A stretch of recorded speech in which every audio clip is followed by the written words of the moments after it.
Can right action ever encompass violence? Can right action, quote, right action, ever encompass violence? Now we are probing into the question. What is right action?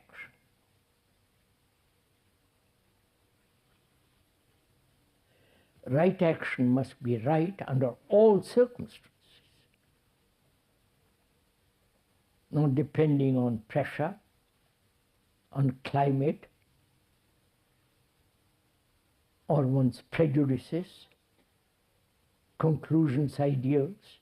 But when it is right action, it must be right under all circumstances. Right? So what is right action? What is right?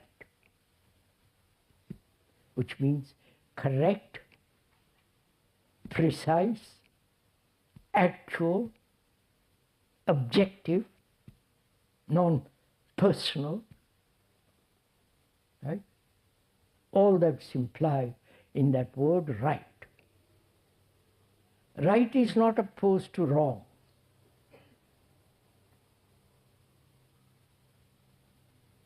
Right, if right is opposed to wrong, then the right has its roots also in the wrong. Right?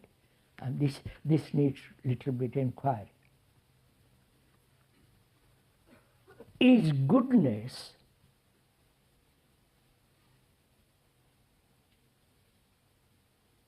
separate, totally separate from that which is bad? We are using the word good and bad in the ordinary sense of the word. Is it separate, totally separate? Or is goodness born out of badness?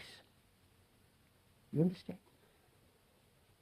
I am bad, whatever that may mean. And I am trying to be good. That goodness is the opposite of what I am. I am bad, I am saying I must be good. So it is an opposite. And the opposite is created by thought which says this bad is bad and I must be good. Right? You are following all this? So, is right the opposite of the wrong? If it is the opposite, there must be conflict between the two, and therefore the right is not right. Where there is a conflict between good and bad, that conflict is wrong. Therefore, we are asking,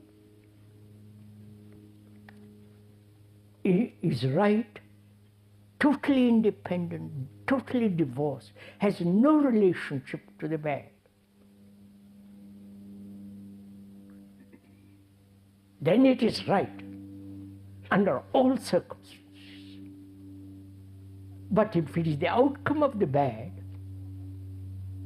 that is, I want to be good, creating the opposite of the bad, and then fighting for that, right? Then that which I call then right is wrong. I wonder if you have understood this. If we have understood each other this. So, we more or less can go much more into it, but we must also go into action. What is action?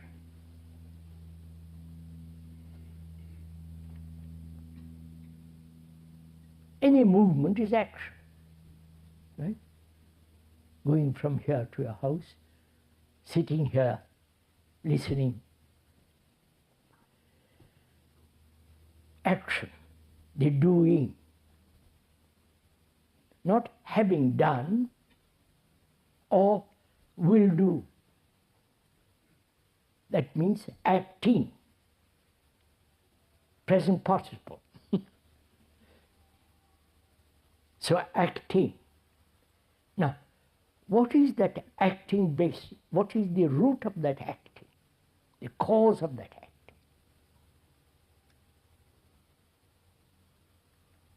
acting? Has acting a cause?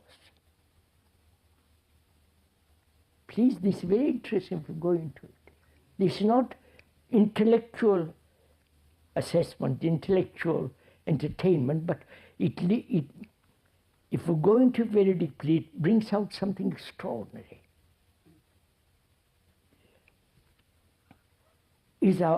Our present action is based on past memories,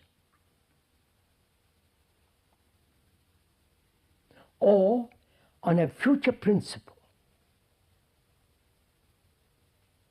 The idea, according to a pattern, I'm going to live and act according to that pattern. That pattern is established by thought from what I have learned or imitated, and I copy that pattern and I call that action, right? Which is, I am acting according to a principle which is rewarding, which will be pleasurable, and I act according to that. All the ideologists do this. All the theoreticians, whether the capitalist theoreticians or the totalitarian theoreticians, act upon this. Establish theories and act according to those theories, hypotheses,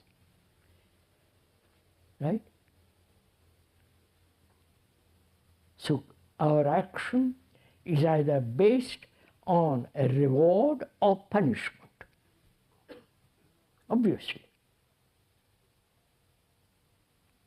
So action has a motive. That is, I am acting according to my desire, my pleasure, my past memories, or I am acting according to some principle, some ideal. But I am not acting, I am acting according to something. I wonder do we understand this? So, can the mind be free of the past and the future and act? This is very, it's really very interesting to go into this. Can my brain, which has evolved in time, and so it functions in time, time being past rewards, past memories, past accomplishments, and so on, and the future, with all its rewards, etc. So my brain has been conditioned to that, as most brains are. And it is acting according to the past or the future. And that is its condition. Now, we are asking that brain, is it possible to act without the whole burden of the past and the future business? You understand the question? We'll come back to that. And the questioner asks violence. He uses the word violence. What is violence? Physical violence, killing each other, hurting each other, maiming each other. Physically, by word, by a gesture, by a look, right?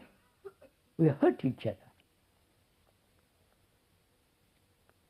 And what is violence? That's also part of violence. The word, the gesture, the blow, the bayonet, the bomb. And also, is there not violence when we imitate people?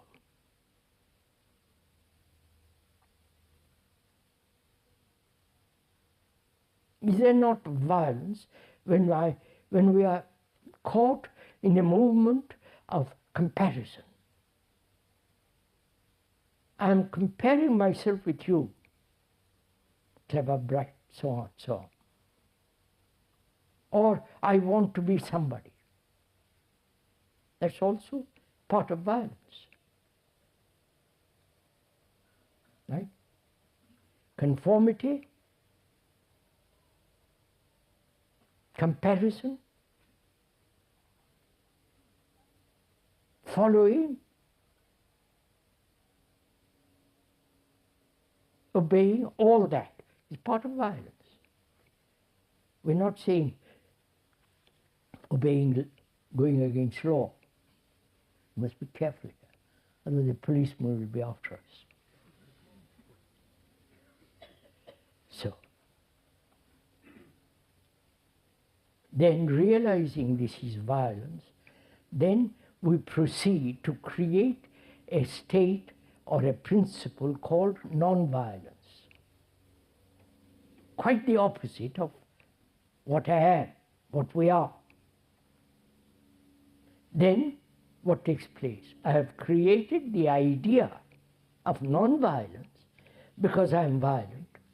This is a fact, and that's non-fact. And I pursue the non-fact. I don't know if you realize what. That then it leads me all kinds of illusions. Whereas there is only the fact, violence. There is no other fact. Now, to understand the nature of violence, to go into it, to encompass the whole content of that word,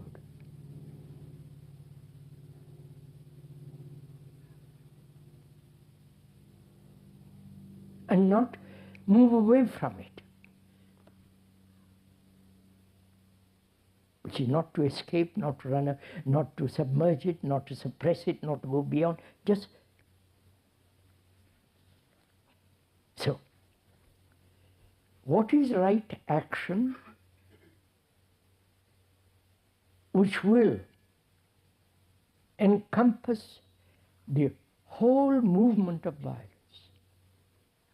Right? What is right action? Right? Which is non-action. I don't know if you follow this. Any action born of violence is violence.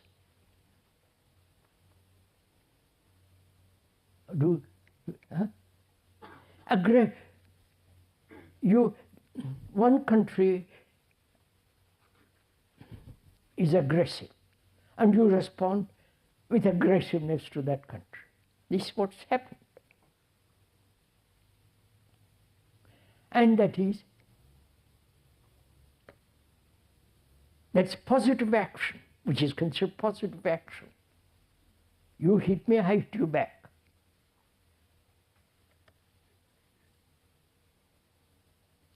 But seeing the whole nature of violence, observing it closely, there is only a state which is non-action.